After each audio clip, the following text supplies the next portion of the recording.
안녕하십니까. 윤진표 교수의 아세안 이야기에 들어와 주신 여러분을 환영합니다. 오늘은 지난번에 이어서 미중 갈등 속에서 아세안이 보이는 반응이 무엇일까에 관해서 좀 소개를 드리고자 합니다. 지난 시간에 저는 미국과 중국 간에 벌이고 있는 일종의 전략적 경쟁 또는 패권 경쟁으로 불리는 지금과 같은 상황이 벌어진 배경에 대해서 말씀을 드렸습니다. 오늘은 이것을 받아들이는 아세안, 동남아시아 국가들은 이것을 어떻게 보고 어떻게 대응을 하고 있는가에 관해서 말씀을 드리고 싶은데요. 이것은 역시 대한민국, 우리 한국도 미중 갈등 속에서 대한민국의 외교라든지 국가 전략이 어떤 방향으로 가야 될지는 우리에게 시사하는 바가 많을 것 같습니다. 자, 우선 저는 두 가지 자료를 가지고 여러분들에게 아세안의 반응에 대해서 말씀을 드리겠습니다. 우선은 싱가포르의 유명한 싱가포르의 국립대학교가 내셔널 유니버시티 오브 싱가포르라고 하는데요. 거기에 속해 있는 ISIS 동남아시아 연구소가 있습니다. 그 동남아시아 연구소는 매년 영내 회원국들의 주요 여론 오피니언 리더들을 대상으로 해서 어떤 인식을 갖고 있는가를 조사해서 매년 발표를 하고 있거든요. 그 자료가 The State of Southeast Asia라고 하는 건데 2020년 서베이 리포트가 나왔습니다. 지난번에 저도 이걸 가지고 한번 여러분들에게 중요한 시사점들을 좀 말씀드린 바가 있는데요. 여기에서 아세안이 보이고 있는 동남아시아를 둘러싸고서 자신들이 느끼고 있는 가장 큰 우려사항은 무엇일까? 이거에 대한 서베이 결과가 있는데요. 첫 번째가 무엇이냐면은 아세안 사람들은 아세안의 이익이 자기네들 사이에서 서로 그렇게 구체적으로 느껴지지 않는다는 것에 대해서 좀 우려를 느낀다. 이게 74.9%가 나왔고요. 그 다음에 두 번째 걱정하는 것이 무엇이냐면은 아세안이 미국과 중국 같이 이 중요한 주변국 강대국들의 경쟁 지역이 돼가고 있다는 것. 그리고 그러한 주요 나라들의 아세안이 일종의 그들의 대리자가 되는 것, 이걸 굉장히 우려하고 있다고 표현을 했습니다. 이것이 73.2%입니다. 그 다음에 세 번째가 아세안이 어떤 의미가 있는 정치 경제적인 발전에 아직 도달하지 못하고 있다는 것, 이것을 또한 우려하는 바가 68.7%, 6%가 나왔고요. 아세안이 점점 더 좀 분열되고 있는 것 같다. 오히려 통합되고 공동체를 향해서 나가는 것보다는 분열되는 것 같다라고 하는 좀 부정적인 인식을 보여주는 측면이 한 46.5%. 마지막으로 아세안이 너무 엘리트적으로 기울고 그러다 보니까 시민사회라든지 아세안의 대중들과 연결되지 않는 것 같다라고 하는 것을 우려하는 바가 약 36.8% 순으로 답변이 나왔습니다. 여기에서 흥미로운 결과가 바로 지난 시간에 제가 말씀드린 아세안이 미국과 중국 같은 주변국 나라들, 즉 주요 강대국들의 경쟁과 갈등의 지역이 돼가고 있다는 것. 이것을 두 번째 중요한 우려사항으로 지적을 한 바가 있습니다. 자, 이것이 바로 비교를 해보면은요, 2019년도에는 약 62%였는데 이 우려하는 바가 2020년도에는 이것이 73.2%가 되면서 무려 10% 이상 증가하였다고 하는 것이죠. 결국 중국의 1대1로 구상이라든지 미국의 인도 태평양 전략의 소위 격전지가 아세안을 중심으로 하는 아시아 태평양 지역이 되고 있고, 이로 인해서 아세안이 달성하고자 했었던 여러 가지 것들이 위협을 받는 상황이 초래되고 있다라고 하는 것이 이러한 조사에서 그대로 반영이 되고 있습니다. 아시안에서 가장 영향력 있는 나라가 어디라고 생각하느냐라는 질문에 대해서는 2019년도에 중국이라고 대답한 응답자가 78.3%였는데요. 2020년도 조사에서는 이것이 79.2%로 증가를 했습니다. 이 증가한 것을 봤을 적에 역시 아세안에서 차지하고 있는 중국의 경제적 영향력은 그러면 어느 정도일까라고 하는 것이 미국이 7.9%고 일본이 3.9%, 유럽이 0.6%, 인도가 0.1%예요.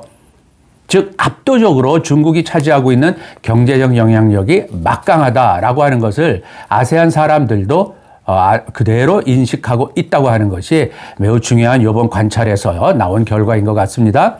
그 다음에 이러한 것들이 중국의 경제적 영향력이 얼마나 높은가라는 걸 가장 높다라고 보는 나라들을 순서로 보면은 역시 제가 예상했던 반대요. 캄보디아, 태국, 브루나이, 그다음에 미얀마, 싱가포르, 말레이시아, 라오스, 인도네시아, 베트남, 필리핀 이런 순으로 중국의 경제적 영향력의 순위가 동남아 나라들 사이에서도 좀 차이는 있었습니다. 그런데 중국이 가지고 있는 이런 경제적인 영향력은 굉장히 높지만 상대적으로 정치 전략적인 영향력을 갖고 있는 나라가 어딜까요? 라고 물어봤을 적에는 이면에서는 중국과 미국이 거의 절반 정도로 결과가 나왔습니다. 역시 정치적 영향력에 비해서 경제적 영향력이 높은 건 사실이지만 그래도 아세안 사람들이 봤을 적에 아세안을 둘러싸고 있는 아세안에 주는 영향력이 중국이라든지 미국이라든지 이런 나라들이 엇비슷하게 나타나고 있다. 이렇게 아세안 사람들은 인식을 하고 있습니다. 자, 이제 두 번째 이 보고서인데요. 이걸 좀 소개를 드리겠습니다. 이것이 바로 미중 전략적 경쟁 속에서 아세안이 바라보고 있는 일종의 입장을 대변해주고 있는 자료인데요. 이거는 사실 2019년도 6월 달에 나온 자료입니다. 제목이 인도 태평양 전략에 대한 아세안의 입장이라고 하는 것인데요. ASEAN Outlook on the Indo-Pacific 이라고 해서 줄여서 AOIP 이렇게 얘기를 합니다. 이거는 공식적인 아세안의 자료입니다. 이 AOIP의 핵심적인 내용을 보면은요, 아세안 중심적인 지역 협력체를 강화하겠다라고 하는 거, 이거를 확실한 입장을 표현을 하고 있습니다. 무슨 얘기냐면 아세안 공동체 건설 과정을 더욱 강화하겠다는 뜻을 천명한 것인데요. 동남아 지역 안에서 미국과 중국 사이의 패권 경쟁을 근본적으로 반대한다 하면서 기존에 존재하고 있는 소위 아세안 중심성, 이게 바로 중요한 아세안을 하나로 묶는 핵심 원칙 중에 하나거든요. 이게 바로 아세안 센트럴리티인데요. 아세안 중심성을 기본으로 한 지역 협력 메커니즘을 우리들은 더욱더 강화해야 되고 또 그렇게 해 나가겠다라고 하는 뜻을 표명을 했습니다. 동남아시아 그 지도자들을 대표하고 있는 사람 중에 하나가 현재 리셴룽 싱가포르 총리죠. 리셴룽 싱가포르 총리가 Foreign Affairs라고 해서요. 이것도 2019년도에 Foreign Affairs에 기고한 글에서 이렇게 얘기를 합니다. 이거는 아세안의 분위기를 보여줄 수 있는 또 매우 중요한 하나의 자료인데요. 미국과 중국 각각에게요, 경제와 안보 측면에서 강대국으로서 변화되어야 될 방향을 강력하게 제언을 하고 있는데요. 미국과 중국 사이의 선택을 강요받지 않으면서 이 두 강대국들의 역할이 다른 국가들에게도, 즉 아세안을 포함한 다른 국가들에게도 도움이 될 수 있는 방향으로 변화시킬 수 있어야 되고, 또 이렇게 되기 위해서는 바로 아세안을 중심으로 하는 포괄적인 지역협력체, 이런 얘기를 합니다. 포괄적 지역협력체의 역할이 매우 중요하다. 이렇게 언급을 하고 있어요. 이게 바로 아세안과 아세안이 가져가야 될 포지셔닝이고, 아세안이 함께 뭉쳐서 이러한 미중 갈등 속에서 벌어질 수 있는 부정적 상황을 오히려 긍정적인 상황으로 엮어낼 수 있는 그런 지역 협력체로서 우리들은 더욱 같이 열심히 노력을 해 나가자, 이런 식의 자기의 그 논조를 포레인 어페어즈에다가 발표를 했어요. 물론 이렇게 대외적으로 천명됐던 이 아세안 AOIP라든지 리생륜 총리의 이러한 아세안의 전략적인 선택이 올해 코로나19 상황 속에서는 더욱 미국과 중국 간의 경쟁이 앞으로도 더욱 갈등이 지속될 것 같고요. 그러다 보니까 일부 좀 공허하게 들리는 측면도 있는 건 사실입니다.